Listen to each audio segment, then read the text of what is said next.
Olá pessoal, vocês viram a decisão judicial que inocentou o racismo reverso? Vocês sabem o que é racismo reverso?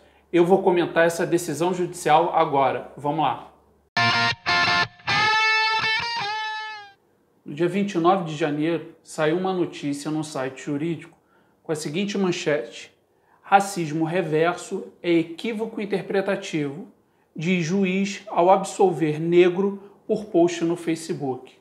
Como eu sou advogado e acompanho vários sites jurídicos, essa notícia me chamou a atenção porque ela fugia um pouco ao padrão, eu nunca tinha visto nada desse tipo. E como a gente não pode confiar na nossa imprensa brasileira, eu resolvi ir direto na fonte, buscar o processo, buscar essa sentença para fazer uma análise. E para minha surpresa, era exatamente isso que estava sendo dito lá. E aí eu quero fazer aqui com vocês uma análise da sentença. Eu vou fazer observações não jurídicas, então o vídeo não é um vídeo técnico, tá? Mas eu quero apresentar alguns pontos da sentença para mostrar como o juiz parte de um pressuposto equivocado e, por isso, claro, faz conclusões equivocadas. Eu quero começar pelo trecho, um pouco mais à frente na sentença, mas onde ele relata o caso. Ele diz do que se trata exatamente. E eu vou ler só o início para vocês. Vamos lá. Observa-se que o acusado é um jovem negro que se autodeclara indígena da etnia Guarani Kaiauá, que mora sozinho na periferia de Goiânia, com uma renda inferior a R$500, tendo tido, por essas razões, poucas oportunidades de estudo, poucas oportunidades de inserção no mercado de trabalho. Só por esse contexto que o juiz cria no relatório, a gente já sabe mais ou menos onde que a sentença vai dar. Mas vamos voltar ao início dela para a gente analisar junto. Vamos lá. É um processo federal do Tribunal Regional Federal da Primeira Região, que pega ali o estado de Goiás, onde o Ministério Público Federal entra com processo contra um jovem, o acusado é um jovem, por fazer postagens na internet. Então vamos lá. O acusado praticou e incitou a discriminação de raça ou cor por intermédio do meio de comunicação social Facebook, tendo feito reiteradas declarações pregando com incitação ao ódio a separação das raças, inclusive citando mulheres negras que se relacionam com homens brancos. Esse é o fato que está sendo julgado, tá? A lei utilizada nesse caso é a Lei 7.716 de 89, é uma lei do Sarney. Mas vamos lá, eu vou abordar esse assunto. Primeiro o juiz faz um breve relato na sentença dele, depois ele diz que o Ministério Público Federal apresentou suas alegações finais, que é a última palavra da acusação e da defesa antes da sentença, né? Depois ele diz que a defesa, em suas alegações finais, requereu a absolvição sob o fundamento da atipicidade da conduta, quer dizer, o fato não está enquadrado em nenhum crime, por ausência de elemento ontológico formador do tipo, eis que racismo reverso não existe. Então aqui o que eu quero chamar a atenção é o seguinte: por mais que o juiz tenha aplicado esse conceito de racismo reverso, ele partiu da defesa do acusado, que foi a Defensoria Pública da União. Então isso é tese da Defensoria Pública da União. E aí seguindo na defesa. Vamos lá. Próximo passo aqui na defesa, não, desculpa, na sentença. O próximo passo aqui na sentença, o juiz abordou o artigo 20 da Lei 7.716 de 89. Vamos lá, eu quero fazer um parênteses aqui com vocês para poder entrar nessa questão da lei. Essa é a lei de racismo, tá? Primeiro ponto que eu quero que vocês observem. O artigo 1º diz: serão punidos, na forma dessa lei, os crimes resultantes de discriminação ou preconceito de raça, cor, etnia, religião ou procedência nacional, tá? Esse é um ponto que eu quero que vocês saibam. O outro ponto é o seguinte: a gente precisa distinguir o que é racismo do que é injúria racial. Quando a gente vê um caso de um jogo de futebol que a torcida jogou uma banana para um jogador ou xingou de alguma coisa, Isso, juridicamente, não é racismo. Isso é uma injúria racial. Você está ofendendo diretamente uma pessoa quanto à questão racial. O racismo tratado nessa lei aqui é uma coisa diferente. É quando a pessoa tem uma raça, alguém tem o seu direito violado. Então eu vou dar exemplos porque a lei estabelece esses exemplos. Recusar ou impedir acesso a estabelecimento comercial, negando-se a servir, atender ou receber o cliente. Veja que o racismo não é um xingamento. O racismo é uma ação. Existe uma ação de não atender determinado tipo de etnia, por exemplo. Tá? Outro exemplo, recusar, negar ou impedir a inscrição de aluno em estabelecimento de ensino público ou privado. Mais uma vez, é uma ação. É isso que diz a lei de racismo. E aí ela vai elencando diversos tipos de pontos que são ações que você pratica e caracterizam o racismo. Mas o artigo 20 que o juiz citou na lei, na sentença dele, eu vou ler aqui para vocês porque o Ministério Público foi muito inteligente. O que ele fez? O artigo 20 diz: praticar, induzir ou incitar a discriminação ou preconceito de raça, cor, etnia, religião ou procedência nacional. E depois ele ainda coloca ali o parágrafo 2º, que é um agravante porque isso foi feito pela internet. Mas vamos focar no artigo 20. Então o que o MP falou? O MP falou que ele tem que ser punido porque ele incitou o racismo, tá? Não porque ele praticou uma ação que viola o direito de alguém. Ele incitou ao racismo. Voltando à sentença, vamos lá. O juiz coloca essa questão do artigo 20, tá? Ele realmente bateu no mesmo artigo que o MP, falou do parágrafo 2º, que é esse agravamento por ter sido feito na internet. Depois ele entra, gente, num ponto aqui do Supremo Tribunal Federal, numa decisão onde o STF amplia o conceito de racismo para questões LGBT. Vejam que a lei não coloca a questão de orientação sexual como racismo. A lei fala preconceito, discriminação ou preconceito de raça, cor, etnia, religião ou procedência nacional. Mas, tudo bem, o STF ampliou esse conceito e o juiz usou esse embasamento. Seguindo na sentença. Vamos lá. E aqui eu quero chamar a atenção para outro ponto. O pressuposto equivocado de onde ele parte. A sentença diz: é evidente que, embora não restrito aos aspectos biológicos ou fenotípicos, ou seja, é a ampliação estabelecida pelo STF, a tipificação do racismo tem o claro objetivo de proteger grupos sociais historicamente vulneráveis de manifestações de poder que objetivam subjugá-los socialmente, ideologicamente, politicamente e negar a dignidade humana dos seus integrantes. Bom, vamos lá. Ele está partindo de um pressuposto equivocado porque a lei não tem este claro objetivo de proteger grupos sociais historicamente vulneráveis.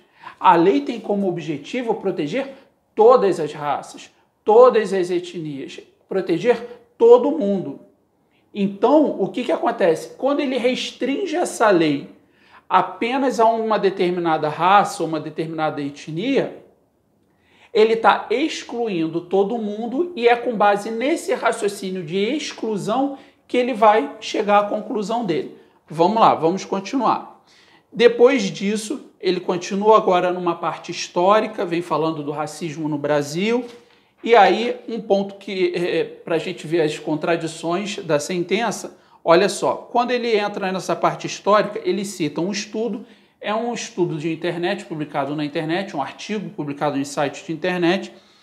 O artigo é O Brasil e o Preconceito. É um artigo bem estruturado, mas não é um livro, isso que eu quero dizer. O Brasil e o Preconceito, uma análise teórica e crítica da Lei 7.716 de 89, frente à realidade brasileira. E aí ele transcreve uma parte desse artigo, só que no próprio início desse artigo, A autora já contradiz a tese dele. Vamos lá. Ela diz o seguinte, a autora: embora a lei não tenha sido criada especificamente para proteger determinada raça, é certo que até hoje os negros são os que mais sofrem com práticas racistas e preconceituosas. Ou seja, o próprio artigo que ele usa de embasamento teórico diz que a lei de racismo não foi criada para criar um grupo social determinado. Mas ele segue nessa linha. Vamos lá. Continuando na sentença, ele faz agora mais uma parte histórica, citando Machado de Assis, citando aqui povos indígenas como vítima. Continua aqui na parte histórica, cita também uma parte histórica da legislação, como a legislação evoluiu no Brasil, mas isso aqui ele está transcrevendo um trecho da defesa, tá? Até que ele entra aqui num outro ponto que eu quero destacar. Evidentemente, a proteção constitucional instituída ao longo do tempo visa essencialmente a proteger minorias discriminadas em função de sua raça, etnia, orientação sexual ou identidade de gênero, mais especialmente negros e índios. A lei não diz isso. A lei diz raça, cor, etnia, religião ou procedência nacional. E ele está seguindo a ampliação do conceito do STF para colocar aqui orientação sexual e identidade de gênero. Mas não é o que a lei diz, tá? Depois ele continua falando um pouco da parte histórica e ele diz o seguinte: jamais existiu como fato histórico a situação de uma pessoa branca ter sido impedida de ingressar em restaurante, clube, igreja, ônibus, elevadores, etc. Nenhuma religião de matriz europeia sofreu discriminação no Brasil, a ponto de seus praticantes serem perseguidos e presos pela polícia, ou terem seus locais de culto depredados e destruídos por pessoas de crença compartilhadas pela maioria da população, tal como se deu com as religiões de matriz africana. Tá? Seguindo. E aqui é o trecho onde o juiz, pela primeira vez, entra na tese de racismo reverso. Vamos lá. Nunca se fez necessária a adoção de políticas de ações afirmativas para as pessoas brancas, por não existir quadro de discriminação histórica reversa deste grupo social, nem necessidade de superação de desigualdades históricas sofridas por pessoas brancas, como se não houvesse desigualdade entre pessoas brancas. Diante de tal cenário histórico e social, o conceito de racismo reverso constitui evidente equívoco interpretativo. O que eu vejo aqui é um equívoco de raciocínio lógico. Ele dá uma volta para poder justificar o racismo reverso, que não existe racismo reverso. Vamos lá. Não existe racismo reverso, dentre outras razões, pelo fato de que nunca houve escravidão reversa. Escravidão reversa, só existe escravidão. O que ele quer dizer com isso? Então agora vai ter homicídio reverso?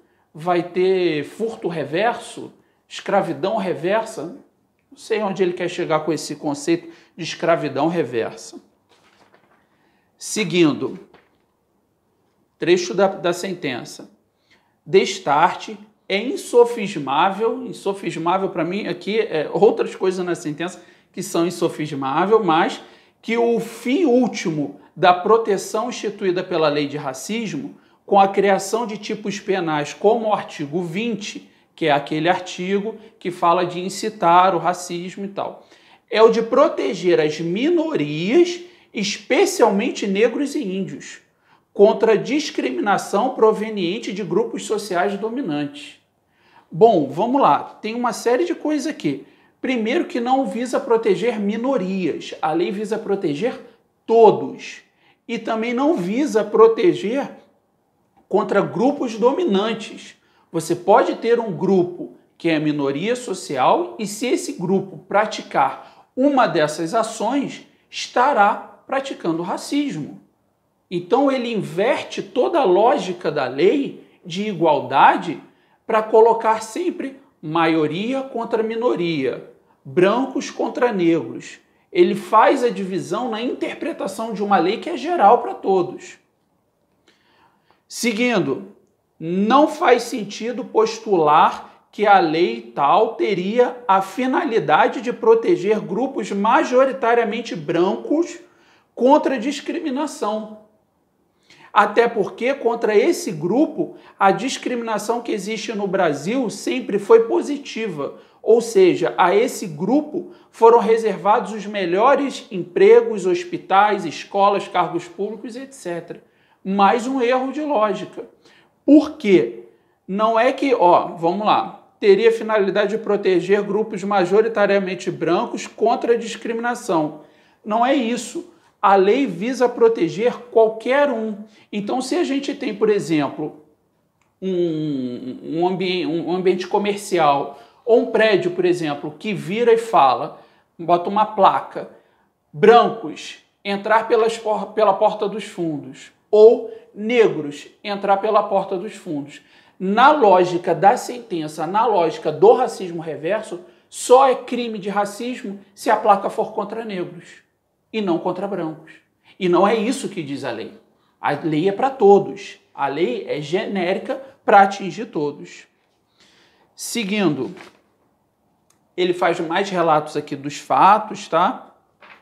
E aí chama atenção para uma possibilidade de reparação civil, a possibilidade de reparação civil por eventuais vítimas das ofensas proferidas pelo réu. Ele quer dizer o seguinte: não há crime, mas se houver uma indenização qualquer, as vítimas que se sentiram ofendidas podem pedir essa indenização.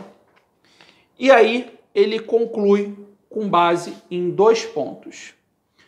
Por isso, por 2 razões, letra A, não existe prova de que o acusado tenha agido motivado pela intenção de ofender, esse é o motivo A, o que inclusive afasta eventual possibilidade de capitulação no outro artigo da mesma lei. E B, as postagens feitas pelo acusado não têm o condão de subtrair direitos ou privilégios sociais de grupos majoritários brancos dominantes que eventualmente tenha tido acesso às publicações transcritas na denúncia. Aqui há um erro, na minha opinião, há um erro de interpretação do artigo imputado pelo Ministério Público Federal. Porque o Ministério Público Federal não enquadrou aquilo ali como impedir acesso a um estabelecimento comercial, impedir acesso ao transporte público, impedir o casamento. Não é isso. O artigo que o MP colocou foi praticar, induzir ou incitar a discriminação ou preconceito de raça, cor, etnia, religião, procedência nacional. Então, aqui é um artigo que é incitar o racismo, é incitar a divisão das raças, ou impedir o casamento, por exemplo. E aqui, quando o juiz colocou como razão final, ele quer colocar o seguinte: olha, não é racismo porque ninguém foi impedido de um direito, ou seja, ninguém foi impedido de entrar em lugar nenhum, ninguém foi impedido de convívio social por ser de raça diferente, então por isso não é racismo. Mas não é esse o artigo que o Ministério Público Federal quis enquadrar no artigo 20, que fala da incitação ao racismo, que é a suposta ação do acusado. Seguindo, já para finalizar a sentença, em face de tais considerações, e tendo em vista a impossibilidade ontológica de uma pessoa branca, situação da vítima, figurar como sujeito passivo da conduta tipificada no artigo 20. O que ele está dizendo é que uma pessoa branca não pode ser vítima desse crime. Isso é um absurdo, a lei não fala nada disso. Isso é uma ginástica de lógica e de interpretação que está sendo aplicada aqui na sentença. Imperioso concluir que o fato narrado da denúncia não reveste de tipicidade material, ou seja, aquela ação não é crime, porque o branco não pode ser enquadrado como vítima neste crime do artigo 20 da Lei 7.716 de 89. Tá?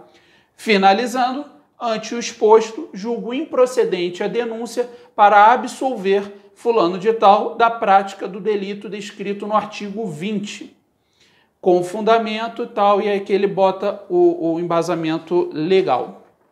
Pessoal, essa é a sentença da notícia que tanto correu aí na internet. Na minha opinião, um erro grosseiro, um erro de interpretação, um erro de lógica que partiu de pressupostos equivocados e só pode chegar numa conclusão também equivocada. É a abertura, a abrangência de artigos da lei, de interpretação, de núcleos da lei do artigo, cuja origem não é essa. A origem é no STF, que ampliou a interpretação do que é racismo, não é mais só o que está escrito ali no artigo 1º da lei, e também por causa dessa questão de racismo reverso, cuja origem está na tese da Defensoria Pública. O juiz acatou essa tese. Óbvio que é a opinião dele também, tanto que foi julgado assim. Mas teve origem na tese da defesa e embasamento numa ampliação do conceito de racismo do STF. Tá bom, pessoal? Espero que vocês tenham entendido essa notícia para não ficar comentando coisas aleatórias sobre isso na internet, tá bom? Um abraço e até o próximo vídeo, pessoal. Tchau!